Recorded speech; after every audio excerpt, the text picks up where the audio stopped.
Morning everyone, my name is Mandy Martin and I'm a naturalist with Darke County Parks, and today we're going to take a walk at the Coppess Nature Sanctuary. This is our first Darke County Park and it was the catalyst for the creation of the Darke County Park District. This property was donated by Francis Carpenter in 1972.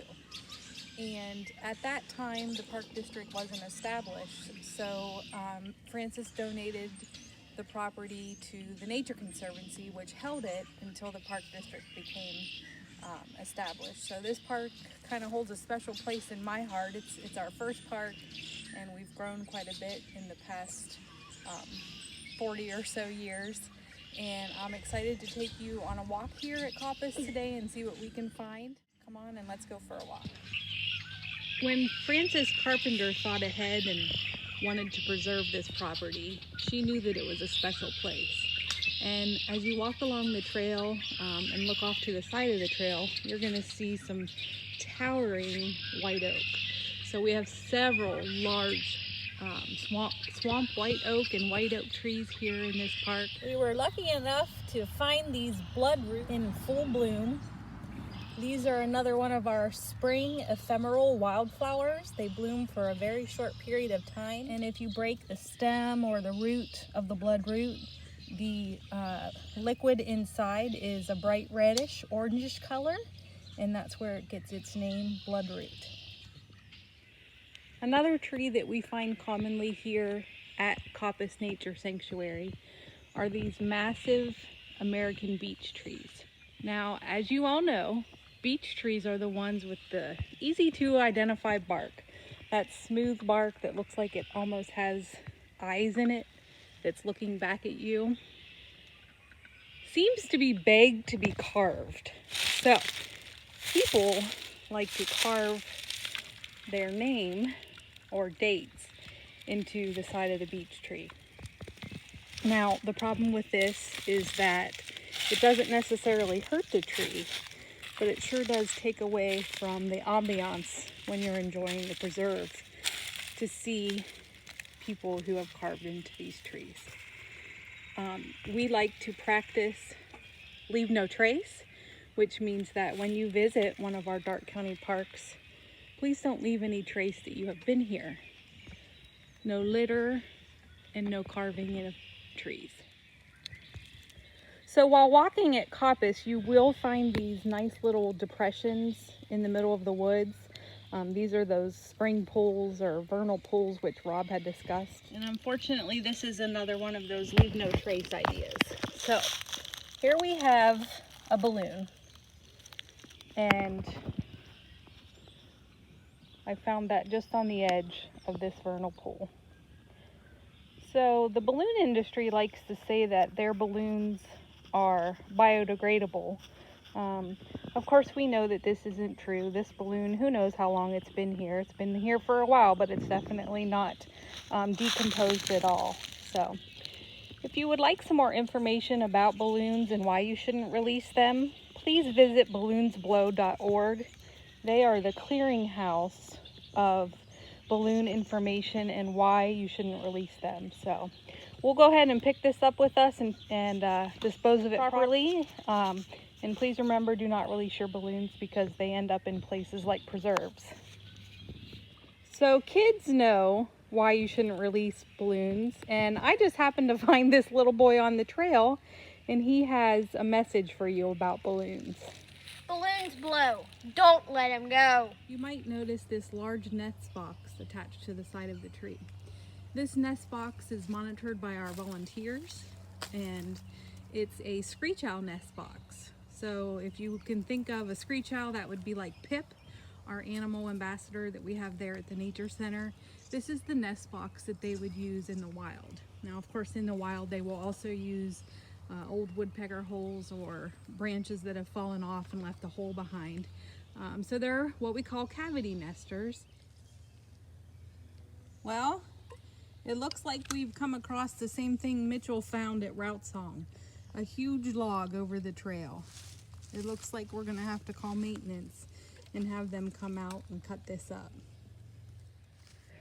This tree, although no longer living, is kind of like a beacon for wildlife.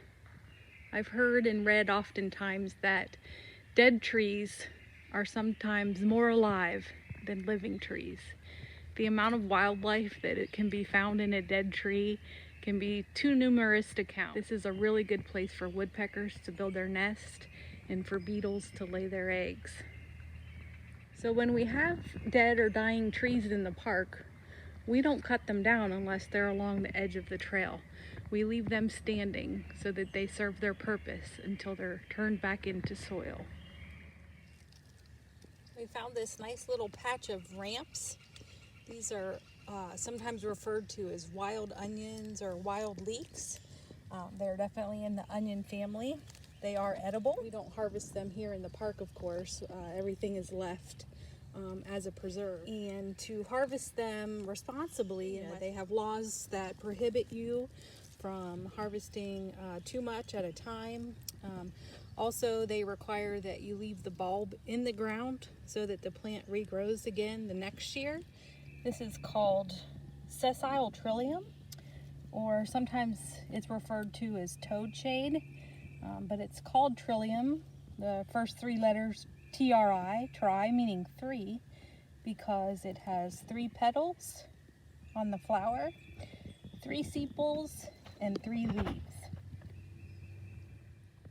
So we rolled over another log and found this really cool Milla P. Unfortunately, I don't know which species this is in particular. I'm gonna go home and look it up, and we can certainly let you know.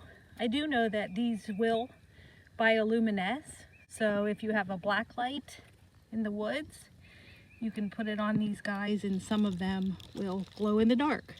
So as you make your way on the south edge of the trail here at Coppess, you'll see a carpet of a wildflower that's called trout lilies. They are in bloom now, and they are one of my favorite little spring wildflowers.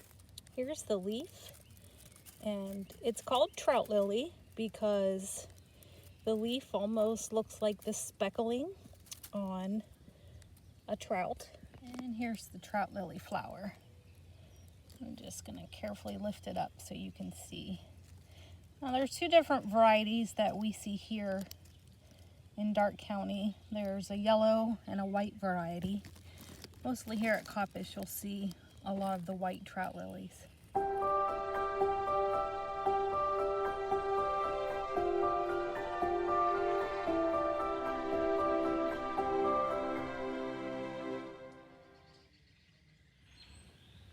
So Coppess isn't without its dead ash trees. This one obviously has been ravaged by the emerald ash borer.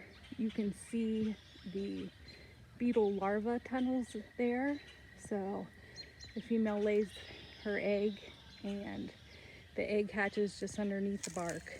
And the larva chews tunnels throughout the tree, of course ends up killing the tree.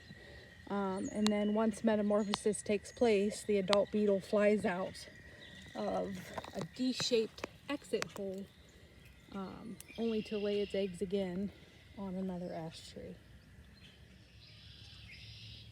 Like Mitchell was saying at Route Song, it's important to stay on the trail, because just on the edge of the trail, you will see a lot of very precious plants growing, just like this beautiful spring crest. Okay, thanks for taking a walk with me today at Coppess Nature Sanctuary.